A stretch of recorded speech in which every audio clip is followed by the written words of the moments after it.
Thousands of migrants gathering along the southern border hoping for a chance at asylum now that we're less than 4 hours away from the end of Title 42. Good evening, everyone, and thanks for joining us. I'm Adam Rakusin. Title 42 was first implemented under the Trump administration as a response to the pandemic. We have coverage all across the border as cities prepare to deal with an influx of migrants. San Diego is also getting ready to deal with the looming impacts when Title 42 ends. We kick off our coverage with ABC's Morgan Norwood. Hundreds of migrants continue to show up here at the border right behind me. In fact, they're getting on these buses here, and there's a sense of urgency now with many lining up to be processed as Title 42 is set to expire and the new immigration rules take effect. Title 42, the COVID-era health policy that allowed U.S. officials to quickly expel most migrants at the border without allowing asylum claims, will end just before midnight tonight.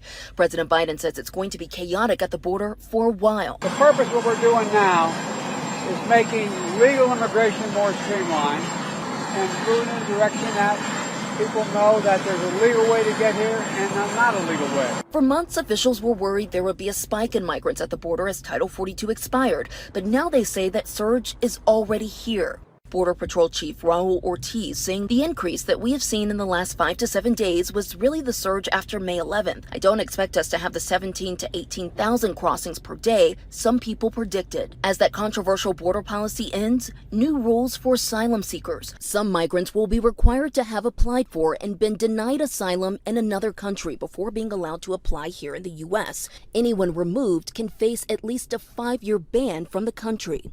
DHS says 1.4 million people have already been sent back in the past year. I want to be very clear. Our borders are not open. People who cross our border unlawfully and without a legal basis to remain will be promptly processed and removed. Aid workers say while some migrants are aware of the changing policies, many are not. They're risking everything to come to the United States because they cannot be in their home country. And U.S. Border Patrol says they have close to 27,000 people in custody as of Wednesday, with more than half of their 9 facilities along the southwest border over capacity, which is why they are focusing in on transportation, taking migrants to less strained sectors and facilities. I'm Morgan Norwood, ABC News, El Paso, Texas. And as we just heard, the expiration of Title 42 is just hours away at 8:59 local time. ABC 10 News has been covering the lead up to this all week. My co-anchor Wale Aliyu is live at the border leading our team coverage. And Adam, there are some new numbers as we come on the air this evening from a Border Patrol union rep. We have just learned that between this fence and then the fence on the Mexico border in San Diego County, there are about 1,900 migrants on the other side of this fence that you were looking at. Again, almost 2,000 migrants in San Diego County alone. Myself, our crews have been here every day for the last week watching this humanitarian crisis unfold. I have personally seen and heard the stories of these people who have been gathering here at the border, some of them so hungry, they literally ate the leaves of local vegetation. All of them relying on volunteers and aid workers, bringing them food and water. So many of these migrants are also asking us to charge their phones. They're a lifeline to the world and to the asylum process. But again, a lot of those phones have issues. They're completely dead, or they're not able to reach the people they need to reach. I want to start with ABC 10 News reporter Austin Gravish, who's here to explain what the end of Title 42 means. This woman's face illustrates what words alone cannot. There is a feeling of unease tonight as crowds grow between these border walls with just hours before Title 42 is set to expire. Comida. No comida. Migrants tell us they're hungry. Some have been here for days, others just a matter of hours. Volunteers from San Diego are starting to step up to answer the pleas for migrants. They are giving out rice today, and I've been here for almost 2 weeks and can tell you this is the first time I've seen migrants being given a hot meal. I saw it on the news and I couldn't just sit on my couch. Denise McEwen is handing out garbage bags and other supplies. I mean, they have one toilet that's been here for I don't know how long and it's full, and so these people can't even use the bathroom, and it's inhumane. The national standards for how people should be treated are not being recognized or met at this point. Nonprofits like the International Rescue Committee are ramping up resources being sent to the border. Maria Silva tells me it's not just food and water that migrants need, it's accurate information. I think there's lots of confusion. The uplifting of Title 42 provides the opportunity for smugglers and other non-government actors to unfortunately exploit the populations that we serve. Immigration experts say the end of Title 42 will actually make it harder for many asylum seekers. We want to make sure that people are informed as they are embarking in very dangerous journeys. Joining us now is ABC 10 News reporter Austin Gravish. Austin, we've heard some harrowing stories of some of these migrants so desperate just to get to where we're seeing them now that some of them have actually had to jump over fences, and you've actually seen some of them taken away by ambulance. Yeah, so when we've come here, we've seen fire trucks and we've seen ambulances, and we got some really interesting insight earlier today from Falk, the ambulance provider.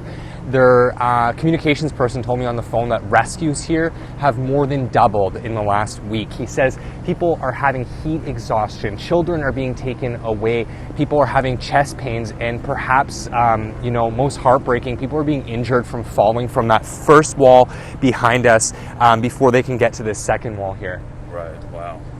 Harrowing stories. You just hate to hear that, but they're willing to do whatever they can, it sounds like, just to seek asylum. To get to here in America. Yeah. Austin, thank you so much. You're welcome. You've been doing a great job all week long. Some of these migrants have actually already been released to shelters here in San Diego County. Right now I want to get out to ABC 10 News reporter Sierra Encinas, who's in Mission Valley, with what those shelters are helping them do and as they get to their next stop. Sierra. That's exactly what this shelter is here to do. It's actually one of 3 in our area. Let me take you right inside here. I can tell you it's located in Mission Valley, but I can't give you an exact address because the state's asked us not to release it for security reasons. Now you can see white tents there with some migrants sitting underneath it. They've been helping intake these migrants all day here. I've been here all day, and there have been several giant busloads of migrants like you see right here arriving on and off throughout the day. Now the state says yesterday between the 3 shelters it supports, 2 here in San Diego, it saw its busiest day ever with 1,100 people being dropped off. They expect today to be even busier. Some of those migrants have already been released with court dates as far out as 1.5 years from now. Busload after busload of migrants are arriving at 3 shelters in San Diego and Imperial counties. Jean is from Turkey and spent 2 hours at one of the shelters before choosing to book a hotel room somewhere else. Okay, they asked him just if he wants to be tested, COVID test. He said no. The governor's Office of Emergency Services says it provides basic care services for the migrants, such as COVID testing, offers them resources like clothing, and sets them up with transportation to their next destination. This is a video ABC 10 News obtained of what one of the rooms inside looks like. Cots for a stay that officials say is usually no more than 2 days. Mostly males would be sheltered together like that. And then there are, rooms for people who are either need to be isolated, they're socially vulnerable, as well as family. The shelter has been operational since 2019. It saw its busiest day ever on the eve of Title 42's expiration, with 1,100 people filling their shelters. The shelters usually only see about 800 migrants per day. Staff expect to be even busier with the influx of asylum seekers from all over the world arriving, like Jean. We had a big discrimination in Turkey since they are Kurdish, and they say for no reason you might get beaten by police or by racist groups in Turkey. He arrived at the San Diego border 5 days ago. Before arriving at the shelter, he spent 4 days in Border Patrol custody with dozens of people. Some of them, they were very dirty, they were very unhealthy. Everybody was together, and it was very hard for them. That's what he says. And he says a lot of people were it's easy to get sick. As for what's next for Jean, he says he'll work if he gets a job, or will rely on his sponsor and his family back home to support him until his court date. When is Jean's court date? محکمات کنگیه. نیست از سری DBJ. محکمات کنگیه. January 9th, 2025.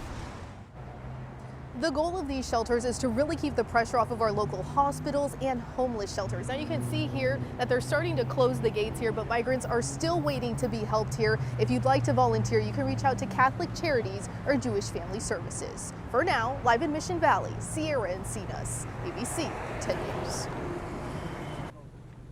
We've, of course, been covering what's happening here in San Diego, but we have reporters all across the other border cities here in America. Let's see what else is happening in other border cities as the end of Title 42 draws near. I'm Craig Smith here in Nogales. This is about the midpoint along Arizona's border with Mexico. This port of entry is the only one where asylum seekers are to be processed. But the question is, when will we see them come through? I'm Nick Saletti here at the border in Yuma, Arizona, where we have seen a steady flow of migrants throughout the day. I've been here since 2 o'clock this morning. This looks like the last group of migrants that's going to pass through. Hundreds and hundreds of them. Border Patrol still trying to assess the exact numbers. What happens here is they're going to be processed initially. From here, they get taken to a substation where they're going to undergo medical checks, and also they're going to do background checks as well before they can begin that asylum seeking process. And of course, it's a long process as they head into the immigration courts. This is all happening before Title 42 even ends. So officials here tell me they're worried about what happens after midnight when Title 42 goes away. Reporting here from the southern border in Yuma, Arizona, Nick Saletti, Scripps News. And we are not done. We have a full lineup of stories over the next couple hours of the end of Title 42 and what that means for migrants and asylum seekers, for San Diegans and the entire country. Coming up at 5:30, we're going to go in depth into the difference between a migrant and an asylum seeker and a refugee. That's coming up at 5:30. Big differences there on what it is that who these people are and what access they have. Adam, back to you in the studio. You're right, Wale. Such important distinctions right there. We'll look for you in just a little bit.